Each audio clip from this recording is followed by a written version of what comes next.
Welcome to It Builds Characters. I'm Dee, they, them, and I'll be your moderator for the next hour. Before we get started, I'd like to briefly introduce Games Unbound and today's panel topic. Games Unbound is based in the DC area and runs a mix of entertainment and social skills games for youth, and sometimes adults.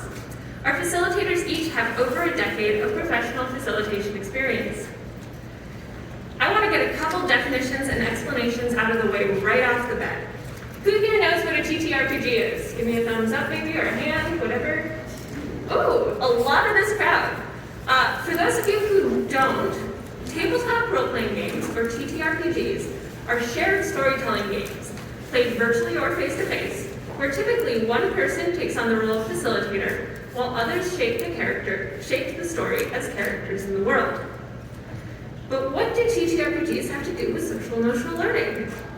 Games are an excellent place to practice a lot of real-life skills. They're a constructed space or a test environment for social interaction, since participants can gain real practice in social skills with the benefit of being able to shift the space between their internal selves and the skills they're practicing through a character. Participants can also use their characters to reflect both positive aspirations and negative struggles, better understanding themselves through their actions. During this panel, we'll be using a safety tool from our panelist Abraham Elder of Go Nerdy. Thank you. Panelists, can you hold up a card, please? The hearts mean thank you or I love this. The diamonds mean I would like to be included.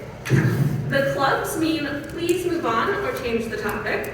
And the spades mean please stop, just like an X card if you're familiar with that. I also want to take a moment to recognize that this is the start of a much needed conversation, but that many voices are still missing.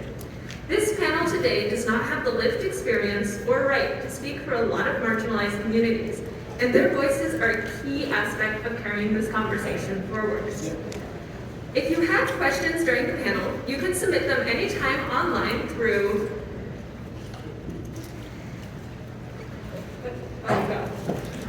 I'm sorry, everybody.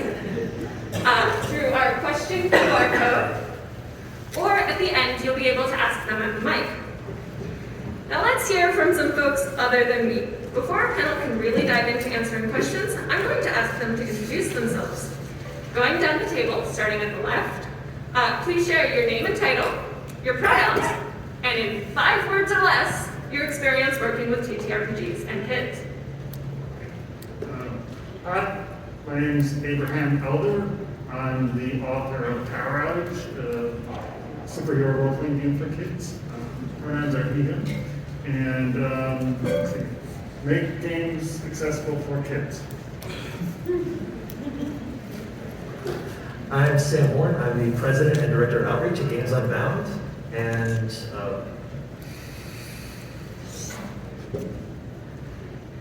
diabolic roller coaster rides with learning.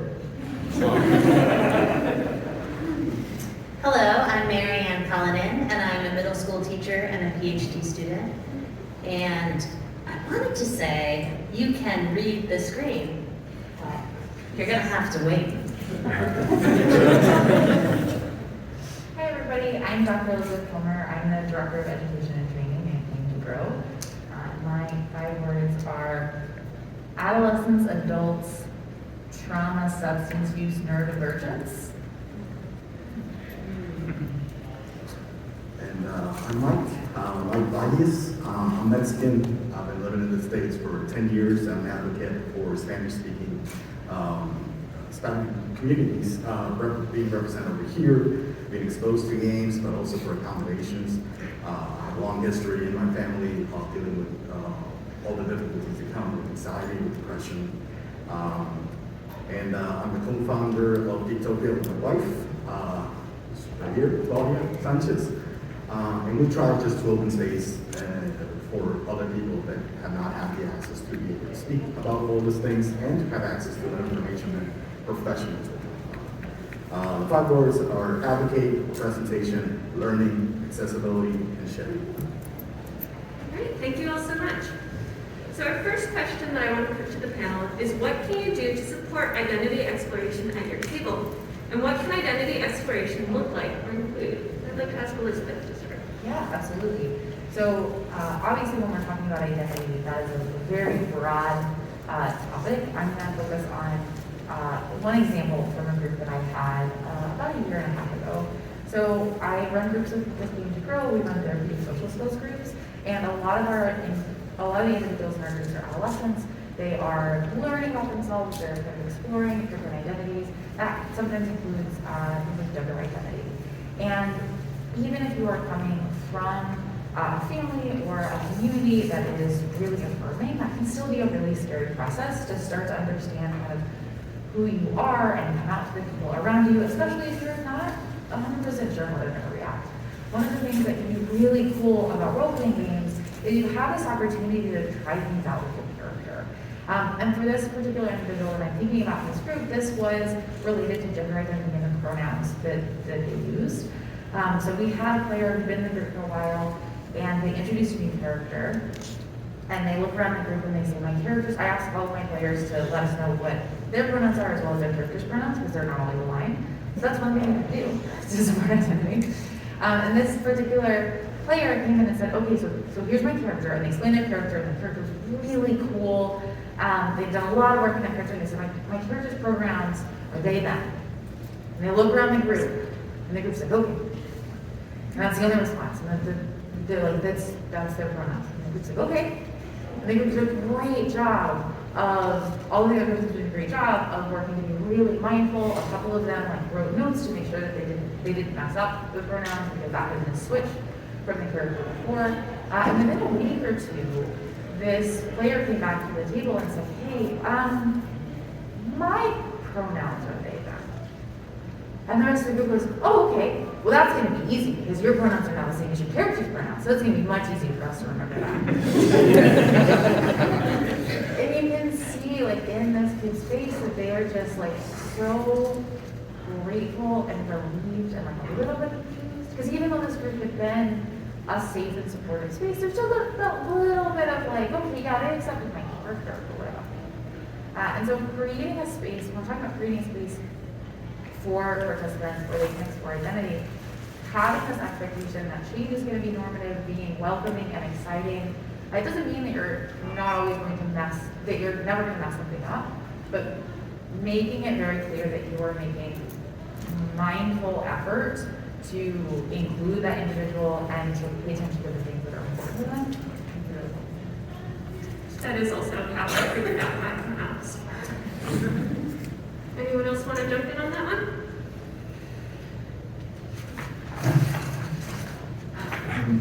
Yes, you did.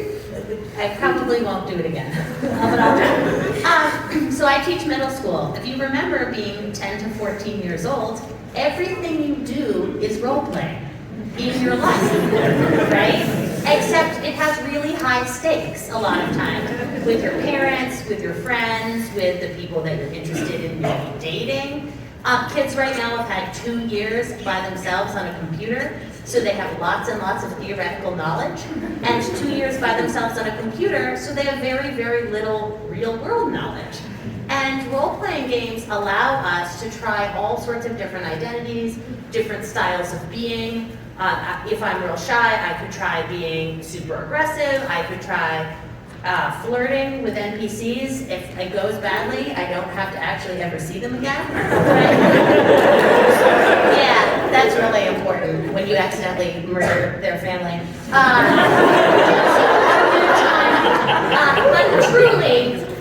But truly, it's just having that space and allowing sort of the rule of cool, try whatever you want, within reason, is just a way to allow for children to try all sorts of different things on without the high stakes that trying it on in real life comes with. Thank you. So how can social emotional learning and therapeutic games overreach their boundaries? And what can we do to avoid or prevent that? And I would like to ask Sam to start us off. Oh, wow. Okay, so social emotional learning can cross over the line sometimes when we try to do too much. I was a teacher, and there can be a difference between lecturing and working with children. And there's a lot of ways that we can overstep, especially in grounds where a lot of stuff happens in role-playing games, like we're talking about the discovery of identity and the interpretation of our relation to the world and whatnot. But it can be easy to carry that too far. People will talk about, oh, role-playing games are my therapy. No, they're not. They can be therapeutic, and they're in fact therapeutically applied role-playing games, but that's not the same thing as psychotherapy, and people get that confused way too often. That's a problem for both players and facilitators, that they will cross this line and they'll think, I can help you understand this thing, even though I'm not qualified. I don't have the necessary education or background to do this. And they'll start talking about things that they have no business talking about. I have an example. I have a kid in a game of mine right now who is, at least for the purposes of the game, nonverbal. Everything they do, everyone's talking over Discord, they just type. Now, I could ask why they're nonverbal. I could try to help them get through this. That's not my place or my role. They're looking for a place to be accepted as where they can just type, and that's okay. They're still hilarious. We still have a great time. They're still highly dangerous. None of that requires them to speak, and that's what they need, is a space where they're not being required to speak. And that's as far as my line goes. Overstepping that line would be getting into the realm of psychotherapy, and that's something I want to very strictly avoid.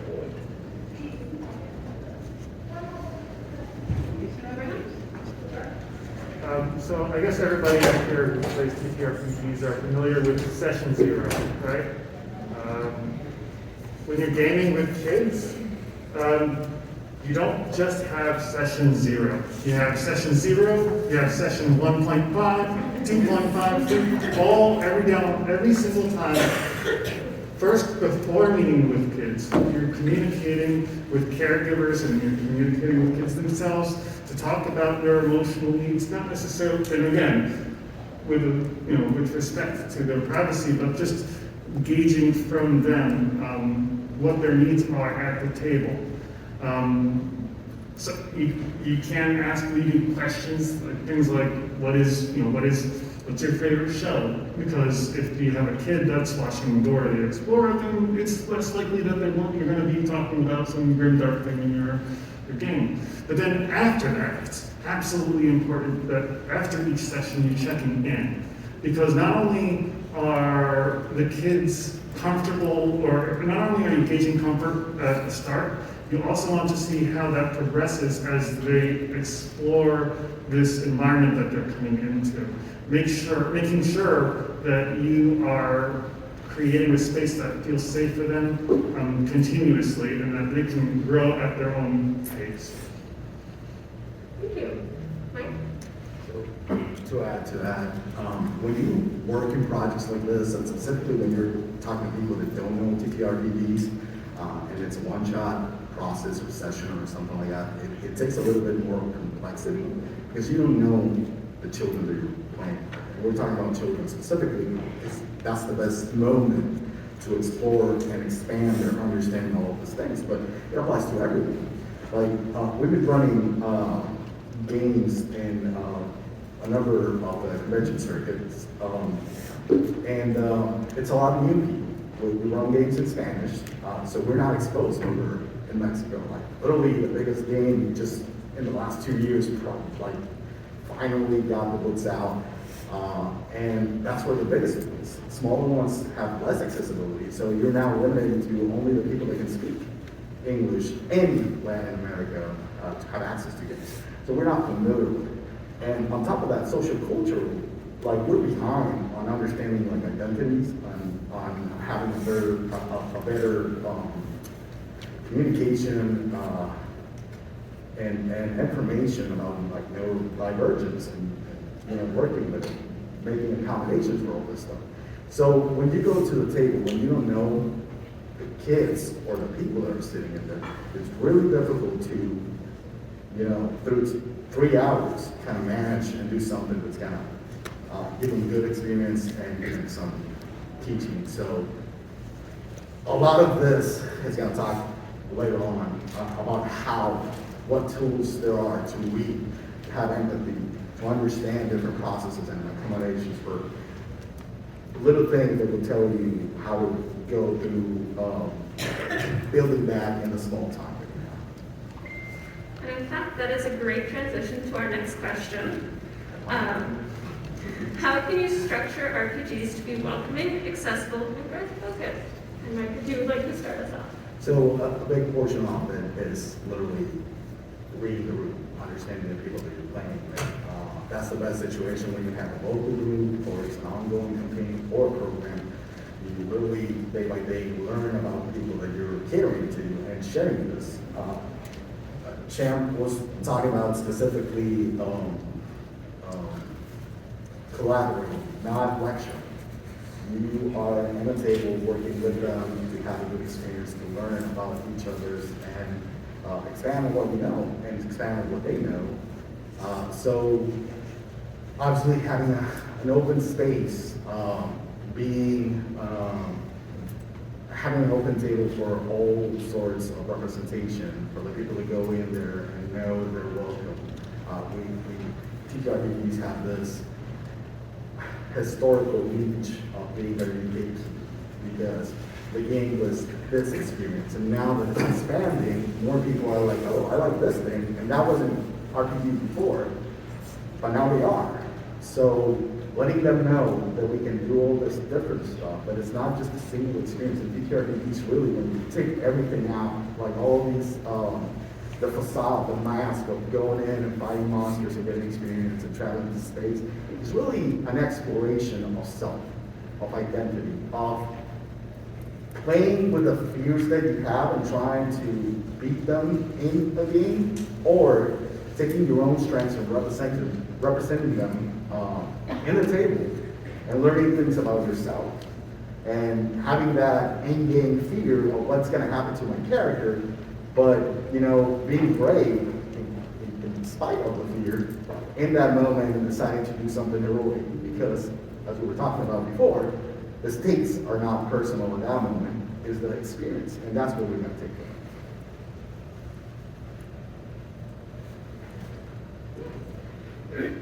So I think, first of all, I completely agree with you. And in my setting, I think it's really important, we talk about a session 0, but what we're really talking about, I think, is setting up norms and expectations. Because for me personally, and for a lot of the kids that I work with, they love role-playing, they love rule of cool, like whatever, let's do it. But other people really like more rules-based, or they want to do more combat. And a lot of that has to do with just your style and the expectations. So if a game's not fun, the question is, well, why? And sometimes it's a mismatch of expectations or skill sets. And so the more we can establish that ahead of time, what we can expect from people and from ourselves, and then we can go back to that and say, hey, one of our norms is good leaders need good followers, and good followers need good leaders. I notice you're running around the room. Is that helping your group? That's a much nicer way to say, hey, bring it back, than just, you have to sit down, right? And then in another group, everyone could run around. I have a group where everyone runs around the entire time and acts it out, basically. And they're fifth graders. They love it. It's Friday afternoon, But since everyone does it and that's the norm, it's fine. But in another group, they're really into like going, 30 feet per round, which is also wonderful. Absolutely. So the group is a community, and everyone has a role in creating that space. But what is the facilitator's role specifically in creating a space for social emotional learning in games with kids? Abraham, could you start us off? Sure. I'm going to say something slightly controversial to the rules lawyers. Screw the rules.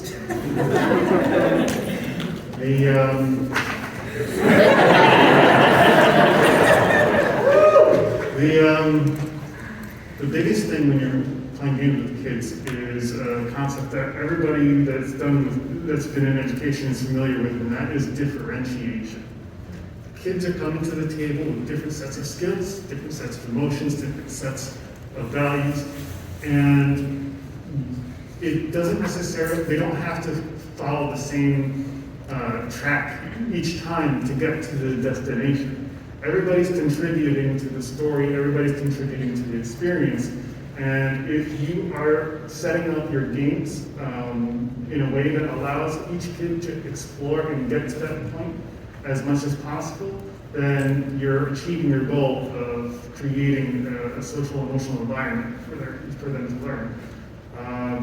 One of the things now that can expand from, the biggest thing is considering accessibility for each kid. And I don't know if I'm jumping ahead on talking about that, but the idea is you give kids the tools that they need. You format the rules to what they have. Sometimes you have a kid that is unable to read. You're providing more context for them. Sometimes the kid has problems staying, focused out of class in a session. You're giving them jobs or activities to do, keeping track of initiative orders and things like that.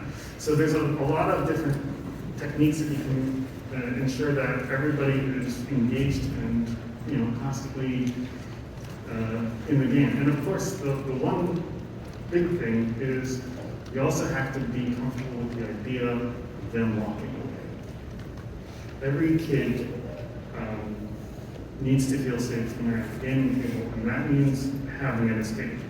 So if you are creating an environment that is good for kids to play, you have to ensure that they have the means of moving to a location or moving to somewhere, or being able to step away from the table at the very least in a way that isn't automatically disruptive and attention focusing.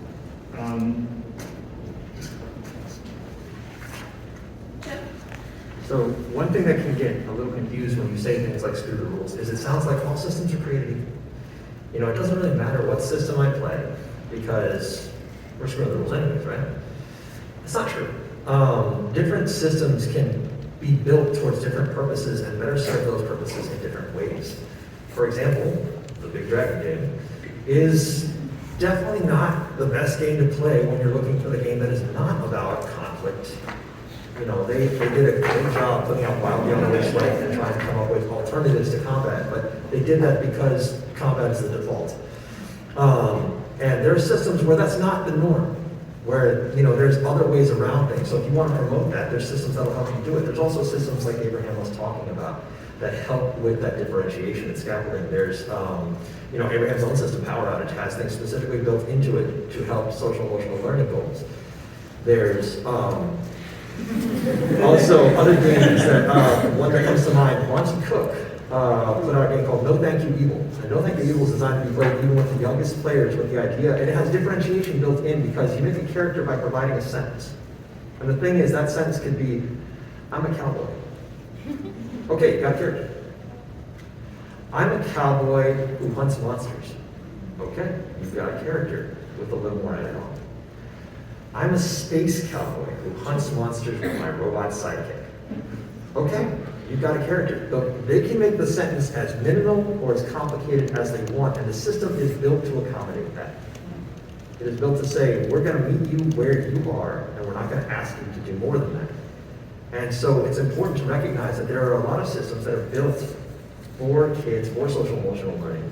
Like those two, there's a host of other ones that I could mention. Can I mention one? Go for it. So I like the Big Dragon game personally. Me too. I use it in most of my therapeutic groups. But you're totally right in that combat is in a lot of ways set up as a default. Tabletop RPGs were built out of wargaming, and Dungeons and Dragons was one of the first ones to kind of make that shift. The current 5e rules also have this cool thing called the Open Gaming License, which means that you have the opportunity to build off of that without getting permission from the publishers to be able to build off of it, which is cool. And so Game to Grow has actually created something called Critical Core, which builds off of the 5 rules, but is specifically designed to support social emotional learning. It's also a great way for new GMs who are wanting to get into this, because like each page is an encounter, and it's like set up in a way where you've got like the general gist. You get to invite your players to help create that space with you. There's script for how to create your players, and if you're like, oh man, I really want to work on regulation, I really want to work on perspective taking, I really want to work on pretend play, there's like coded symbols that tell you which encounter is going to be the most focused on that area. So, okay. You want to jump in? Yeah, just a little note on it. A big portion of how to facilitate is understanding what your audience is. A lot of the volunteer work that I've been doing for the last 10 years here in the States has been one for reincorporation, social reintegration for the penitentiary system in Georgia, also for elderly veterans, and for children that come from difficult circumstances.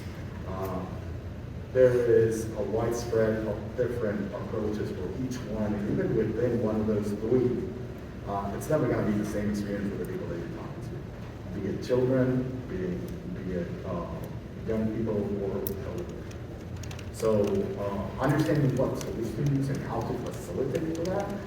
Sometimes, depending on the children, it's good to get like foamy dice, or to make the system really light, so that they just concentrate on the experience of taking the role, rather than understanding mechanics, because mechanics is not what they're there for.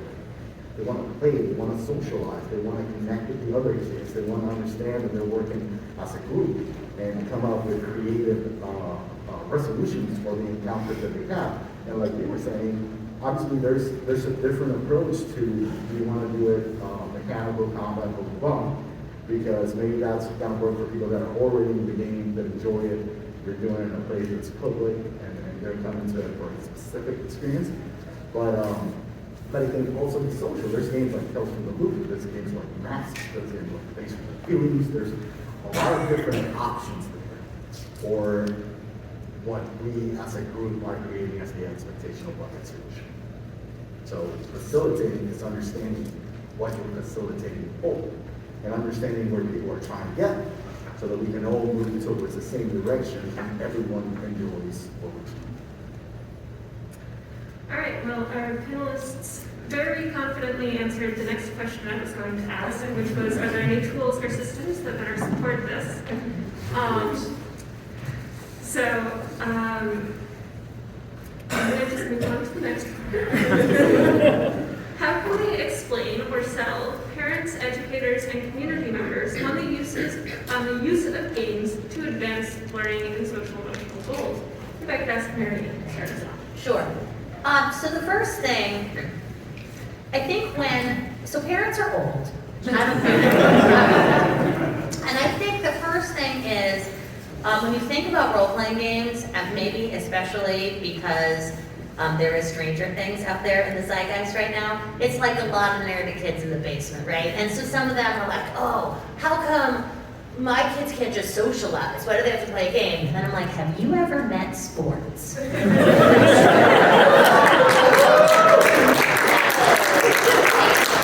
so I think that's a really helpful analogy, because role-playing games are semi-structured social interactions where you have lower risk, but lots of practice. But that's how sports are too, except there's no talking. There's just balls. I don't know. I'm not super sporty. But I think, so when you say, oh, I'm going to take your kid and I'm going to let him murder a bunch of stuff and whatever, that's not it. But if you say, hey, I wonder if your kid would be interested in making collaborative storytelling where they get to be the hero and use their imagination and make new friends, right? And then when I have a student who is really challenged socially and is DMing a group, and I can say, hey mom, can you come 5 minutes early and see this kid in action, right? So I think the first thing is just explaining what role-playing games actually are. And when you talk about it in terms of collaborative storytelling and social growth and having fun together and using your imagination, that is certainly something that parents are more interested in. And I think, because of COVID, I think there's a lot of parental concern and community concern about the children's and how they'll be doing socially, right? So this is a good time for that. But also, I think, so I teach at a school, they have to be there, but they don't have to be there in that, I have 60 plus kids who come and do D&D with me after school on Fridays. I don't run them all in one group. They run themselves. And I think ultimately, they're my best, it's word of mouth, right? If they're having fun and coming home engaged and excited and making friends and talking on Discord, and now they have this whole community, that's what sells it, is it's working. So, that's my comment. Please, Add to something? Yeah. So yes, to everything that you just said. One of the things that can be really powerful, especially if you're talking to if you get to have some one-on-one conversations with parents, is instead of jumping into what this is, asking them where their child's strengths are and where the areas where their child is struggling. Because if you have an understanding of what their general goals for their kid is, chances are you're going to be able to tie that in to the tabletop role-playing game that you're working on, right? So if a parent comes to me and they're telling me that oh man, my kid is really, really struggling with impulsivity, it's really getting in the way at home, it has destroyed a couple of friendships, they're really, really struggling with that, I can tie that into how they can work on that in this game in a way that is not going to create more shame and guilt, because they're probably already feeling a lot of shame and guilt around that impulsivity. They've ruined a couple friendships at this point. And so I can tie those directly in, which will give that parent an understanding a little bit about what the game is, but also how that is going to help their kids specifically. I can talk about how tabletop RPGs can be amazing for general SEL content, but most parents don't care about general SEL content. They care about the things that are getting in the way of their kid succeeding in school or their kid making friends. And their kid is an individual. So if you have the opportunity to ask questions about goals, about strengths, about challenges, starting there can give you access to a much more tailored pitch and a much more useful conversation with that parent. I think this is also context dependent, right? Because I'm not going to have 60 conversations in detail about what kids need, because I'm a public school teacher and this is a general SEL club for me. But that would be really important in your setting. I will say if you're trying to get in, if I was talking to a school administrator, I would do the same kind of thing with that school administrator. What are some of the challenges that your kiddo, that you're seeing the most in your school right now, right? So some of it is thinking about where do you need to get buy-in? You already have buy-in from a lot of your school, right? I can thank one of my children for that. We basically just stole all of their friends. Took over from there used to be some sports teams and those don't really exist anymore. Well, they do, but now they work around the D&D schedule. Can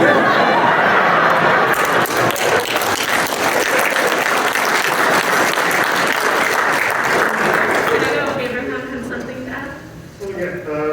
So, especially when talking to educators, one thing that tabletop role-playing games has is engaged continuing narrative. And that is something that doesn't, through all the attempts of gamification in the classroom and stuff like that, it doesn't happen as often as it should. How many of you absolutely hated the word problems whenever you got them? Yeah, every single, I hated them whenever I saw them, they were the worst. Because Sally has to divide 20 items between 13 dish bags. How many does, nobody cares about Sally. Nobody cares about this. Sorry, any Sally's in the, nobody cares about it. Where's the disagree? Yeah, Maryanne over here. When will the train get to Omaha?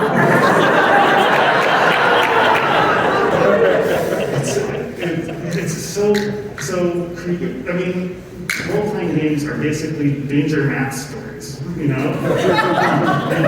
You don't tell the kids that, but that's what it is.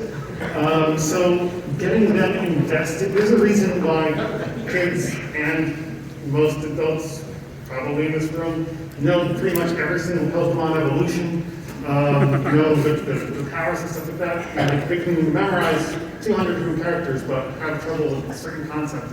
It's because we created a narrative that is driven from beginning to end that they can follow and engage with.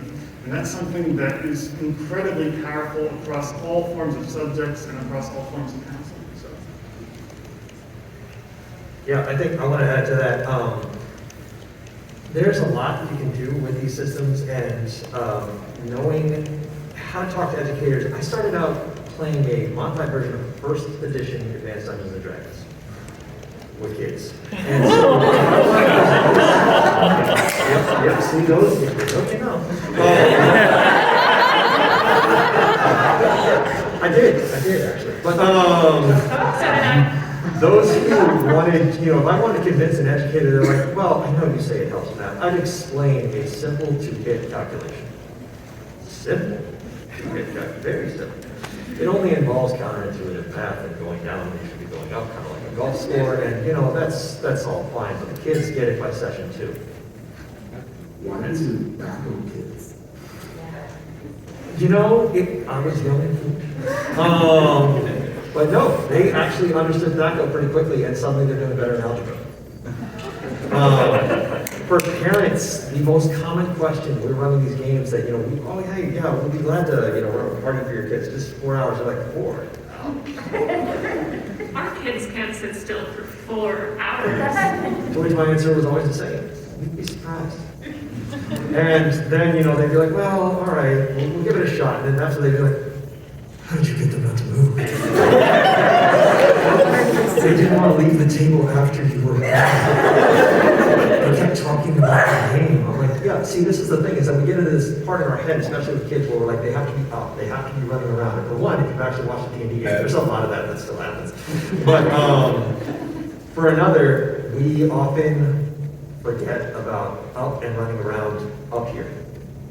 About letting the imagination be up and running around and get its kicks out, and the energy that kids jam on with that. So that's one of the real strengths that we have with these systems, and one of the real ways we have to convince parents. So, yeah. Thank you. I have one last question before I open up the floor, and that is, I'd like to hear some success stories. How have we used social emotional learning or therapeutic games to serve the youth in our communities? And I will let whoever wants to start. Josie. I will call on someone if no one is willing to. So I actually will start with a success story that was almost a failure. I had a kid in one of my games who was not having a good time. And, I've been at this for a while at this point, and I knew a lot of tricks. All right, well, I'll change it up this way, add more humor. No, I'll take out maybe more tactical. Not having a good time. And I'm at ends, trying to figure out, oh my God, this kid's gonna leave, and I can't do anything for them, and I'm just totally missing the mark here. What am I missing? And I noticed that they do. Specifically, they drew geometrically. Now, I knew they were on the spectrum. I knew that they were pretty high functioning and whatnot, but like I said before, I'm not a psychotherapist. It's not my job to try to make a specific plan for that, especially because they had not been introduced to my group in that sense. So I'm focused on this thing, and I go, hey, kid, can you draw a map for me? He said, what, you mean like for the game? I'm like, yeah, just, if I gave you some like notes, could you come up with an encounter map? Yeah, I could try. Okay, so I gave him some notes about like a simple cave encounter with like goblins and whatnot. And he came back with one of the best maps I had ever seen. Now I'm not playing up this kid, like. Oh no, it was spectacular. It was very so like, and this is just an encounter map, so I'm looking at this, I'm like, well, I know what I need to do. And he was was really like trying to explain it to me. He was excited, he was passionate, he was happy. So then I'm like, all right, I'm trying to do the sewer adventure, and I want to do this whole like, Mario kind of thing, go one way, come out the other. But I can't, three-dimensional thinking, not my forte. You think you can help me out? It's like, I got you. I've lost that map, and it is one of the crying epitomes of my life. Just, that map was glorious. It was isometrically made, first of all. Second, it was just pipes going every which way. If you could include some traps, it was so amazing, and the rest of the party was jamming and celebrating him. They're like, "This is the most amazing map!" And you can see he's beaming. He's lit up. He is expressive and out of his shell now. He's like, "You like this?" And they're like, "Yeah, look at this thing! I just jumped out of a pipe 10 feet in the air and slammed a bugbear." It's great. And so he was not sitting with the group anymore. He wasn't rolling dice. He was just sitting in a chair nearby, drawing up maps and having the greatest time. And we were having the greatest time because of his maps. So, Yeah.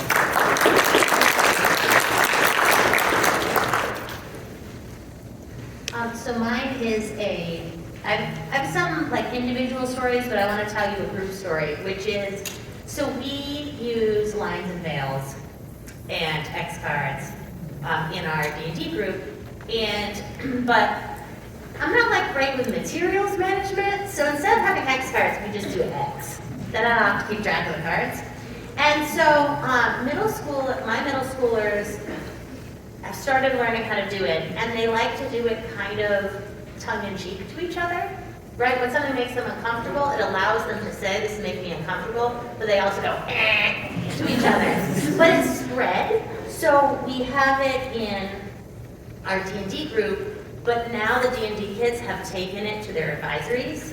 And so, when a kid in class says some sort of like terrible these nuts joke, I can be like, and half the class does it to them. And so this is a way to sort of get around saying, I feel really uncomfortable with this, right? And now it's a socially acceptable way to say, I feel uncomfortable about this, and then kind of change the dynamic. It was a good D's Nuts joke. It really was. It's a good D's Nuts joke. Yes, sometimes the life of a middle school teacher is very challenging. So I think that's been really exciting, is though to have that experience of, I can say to my friends in some way, this makes me uncomfortable. And we're sort of kidding, but we're really not kidding. And so that's really changed the culture of our 7th and 8th grade to allow for people to do that. And that's come out of role-playing games. So it sounds like it's happening in a way that is respected. Yes. So like I get to say this makes me comfortable and it makes it fun. Yeah, and we've made it really clear that you don't get to X card somebody because like they're talking about the game. I mean, you want to, but you're not going to, right? You have to X card. The X card is like, ooh. But I think the fact that it makes that weird noise and then people laugh also allows a break in the pressure, and then we can move on to something else. So it's been really successful and unexpected. and then there's also the little note there that I want to touch on. That whole, that was a good D's Nuts joke, there's no good D's. No, there are great ones. And this is serious, because one of the things that helps with all this stuff, it helps the community, they're gonna down on me all the time, they're going to make these nuts jokes. They're going to make, and I can sit here and go, wow, that's really juvenile.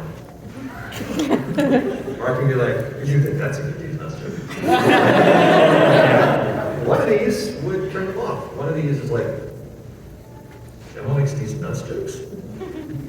Well, so I'm a teacher, and I can't make these nuts jokes in front of them. But I can say, it's not that it's not funny, it's just not appropriate in this setting. I wasn't supposed to make those when I was teaching. I don't know, I don't know. There's levels of jokes. I tell my teens to stop joking about my nuts.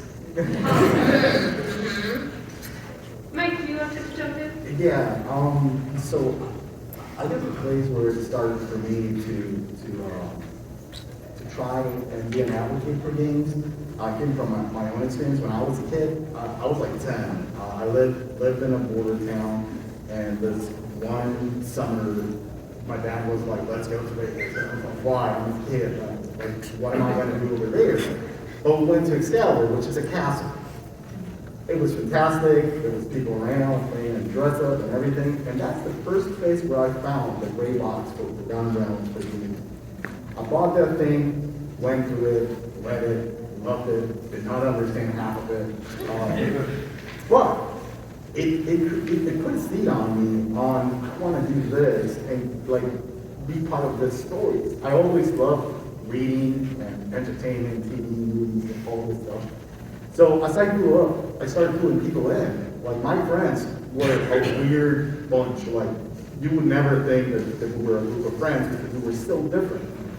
But at one point, I decided to present like this is, hey guys, this is a game, and you can play, and it's stories, and some of them knew like Lord of the Rings, so that pulled them in, and some others were like, I just want to hang out with you guys, I'll go figure it out. So it also made me understand like what's the different reasons why people were there, so that they had a good time, so that we could be a group of friends and get together and do all the stuff. And this was back when before I was 15, but by the time that I was in high school, we created this bond, and that's all we did. Like, we loved and we lived role-playing games. Now, they're all, like, directors of businesses and all that stuff, but all the things that we experienced over there went with them. Some of them tell me, I would be home being super shy still, because I never broke that line till the point that I was like, I enjoy this, and I gotta play with people, dude, let's enjoy it. So I'm gonna be there, and sometimes I'm gonna just sit on the side and be like this, and then sometimes they'll tell me like, oh, Calvin attacks you, and it's like, well, roll the die and see what happens. But you start getting comfortable with it, especially when you have an environment that's safe, that builds up, that gives you something, that also props up, that you start drawing, doing maps, creating cosplay, writing your own stories, putting content out. And that's what drove me to say, when you do this for others, you change a little bit of their life. Games can give you experiences that expand who you are, that make you grow, make you a better you, that make you understand yourself a little bit more. And you want to do that for others. At this point, we're all 40, we're everywhere around the world, and I see them. Sometimes they send me pictures and they're playing with their kids. They're playing new friends that they have over in other places. When we get together, we plan. It's like, hey, we gotta play D&D, and it's people that live in different countries now, and it's like we're going back for Christmas to the town we're from. And it's like, hey guys, what's the day you're all available so we can get together and roll something? And that's what seeds me to want to take that with other kids, to have that experience early on, to be able to have that for themselves, and to expand it. So they also do the domino effect to children around them. Because we need it. Like really, role-playing games save life, and they change life.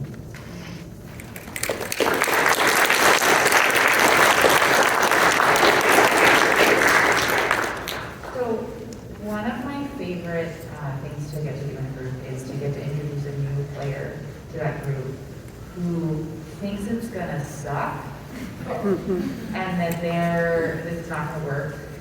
A lot of the players I work with are pretty socially isolated and have had a lot of negative peer experiences. And a lot of them engage in what we call protective rejecting behavior, which is, I know that you're gonna kick me out of this group or you're not gonna be my friend anymore. Like that's coming, right? Nobody has ever stuck around. I've always managed to piss everybody off. And you know what? I kind of rather do that on my own terms, right? Like I'm just gonna be a jerk right off the front, so that at least when you reject me, I can say, oh, it's because I was a jerk, as opposed to I'm inherently unlovable, right? That makes sense. You can totally understand that. But when we're engaging in that protective rejecting behavior, it does make it harder for us to make friends because we are acting like jerks. And so one of the most powerful tools in my therapeutic arsenal is assuming best possible intent consistent with the facts, right? So if someone is coming in and they're engaging, their character is engaging in some really disruptive behavior, like kicking down every door, that exists in a town full of people who are sleeping, I could look and I could say, man, your character is a jerk. What's going on with that? Or I could say, man, it sounds like your character is really focused on this mission and they are trying to find the baker. And they're just a little, are they maybe just a little dysregulated? And so they're kicking down doors instead of thinking of other ways we can find clues about where the bakery is? And that player can go, no, my character's just a jerk, right? And we can work with that. That sometimes does happen. You do want to be careful about the questions you ask. But oftentimes what happens is it gives that player a little bit of space. You'll often notice that I'm really talking about the character. Hey, what's going on with your character? What made your character engage in this behavior? So I'm not laying this problematic behavior on my player. I'm saying, hey, something is happening. Like us as a group, like what's going on here? Where do we think this might be coming from? And part of the reason that I'm assuming best possible intent is to give a little bit of space to that player, but it's also to help with some of that perspective taking with the other players around the room, right? Our brains are designed to think about like worst possible intent and outcome because things that are dangerous are more important to our immediate survival than things that are fun and warm and fuzzy and exciting, right? So some of what we're working on is those perspective skills. And pulling back to this kid who's kicking down doors, the town got pretty angry. There were pitchforks involved. They got chased out of town. They did not get to go to the bakery at all, which was really a problem because the baker knew where the map was to get to the special stone that was destroying time and space. So it did cause some problems in the campaign. But what we were able to do is really get in the space where the whole group got to problem solve about what's going on with this character as opposed to this player. So the whole group got to be like, oh man, I wonder if they just like never got to kick down doors before, and then they got to kick down doors, and it's like the most exciting thing. And now they're like addicted to kicking down doors. Okay. So then we got to problem solve as a group around like, okay, so what do we do? And the first thing we did is this character now has the last name of Dorsby. And the second thing we did was we made sure every session that we tried to find a door that was safe to kick down immediately. And then the doors pane would be ready to kick down doors and would turn and be like, is now a good time to kick down doors? And the rest of the players would most of the time go, no. And sometimes they would like open the door and check, and then they'd be, wait, this door isn't trapped. And then they'd close the door and they'd be like, no, you can kick it down.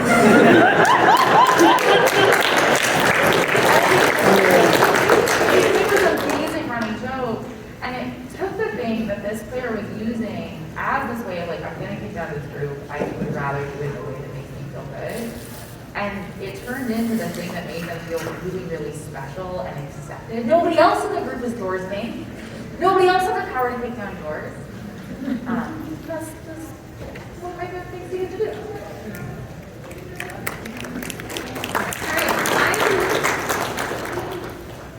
I'm going to move us on to have some time for questions. Before you start readying your question, if you're going to come up to the mic, I have a couple of ground rules. First, we want to get through as many questions as possible. Please keep your questions short and to the point. We gave our panelists 5 words to introduce themselves. Aim for the same. Secondly, please make sure your question is for the panel, not for one specific panelist. Thirdly, we will be alternating questions from the mic and questions submitted online to try and get through both of them. Please be patient with us. And finally, keep your questions appropriate. If you are using the mic for bigotry or invasions of our panelists' privacy, you will find me escorting you to the door faster than a step to wind. At this point, if you'd like to ask a question at the mic, you can go ahead and walk on up. And while we're doing that, we're going to start with one of our questions from the online forum.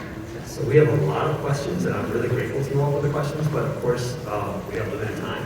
So before we even dive into these, if we can't get to you, we can, we'll be outside after the panel, and we're happy to even get more questions answered via conversations on Twitter or whatnot. We are always here to be a resource. So, first question. Okay. Oh, we got some on the mic. Yeah, go ahead. Hello, my name is Howard. I just want to say I love the panel. It was very cool. My question is, how do you folks go about dealing with maybe like not so progressive parents and children coming to these tabletop role-playing games where things are really inclusive and socially progressive? Like, how do you get those folks engaged and sort of like joining, I guess? Can I speak to a quick anecdote about that? We had a all-girls and basically an all-girls D&D group called the Slay Queens, and one of them was horrified that another one was flirting with a girl guard, and so she turned and said, "There's dragons! There's dragons in this. I can flirt with a girl if I want to."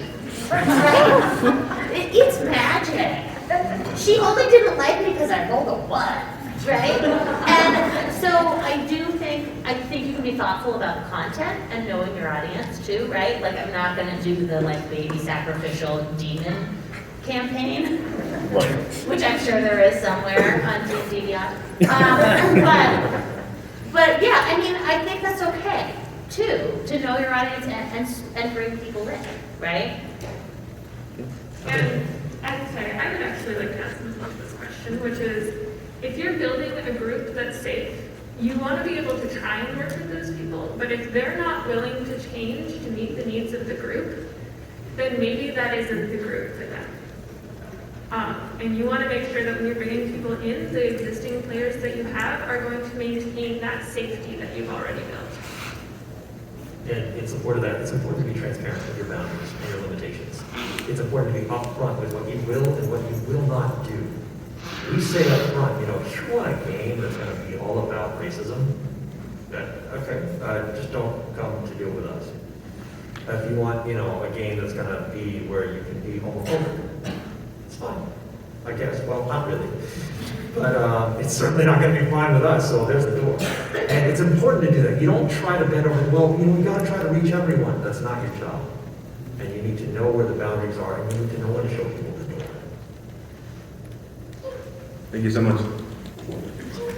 So, question from online. The dynamic shifts a lot from middle school to high school. You're expected to be more mature and kind of lose creativity. How do you keep this momentum going throughout with your kids? You stop trying to fool yourself. I think, the idea is you give them enough skills so they can go do it on their own. yeah, Right? I mean, if you're always the one DMing, how are they going to go make friends and DM on their own? So when is that time you can shift into player mode or shift out of it entirely and just be the snack provider? So, I mean, ultimately that's the goal, right? That they go on and become human beings that are not with us and make their own friends and play D&D or whatever their own way. So I certainly think that's part of it is taking the pressure off yourself to be the center of it. and they'll build on their own too, because one thing you learn quickly from playing with kids is that you do not control the narrative at all. You can try to throw, like I had one kid I was playing with that had ice powers, and the first thing she did was make the villains refreshing beverages. And I was like, I don't know how to roleplay around. But I was like, sure, it reduces their resistance. but they'll control the narrative, and their actions will dictate more to you than anything else where they are and how ready they are to move to another level. And just making sure they have a space where imagination is still embraced. But with that, unfortunately, we are out of time. If you submitted your question online, then we will be putting some answers on our page for this panel. So if you want to learn more, we've got our resources page, and some of the questions and answers will end up on there. If you're at the mic, I'm so sorry, but come chat with us in the hall. Also, if you're looking for the name of like any of the resources we mentioned, that resource page will have them. We're going to shout out Abraham's Rugby and all those other things. Power outage system.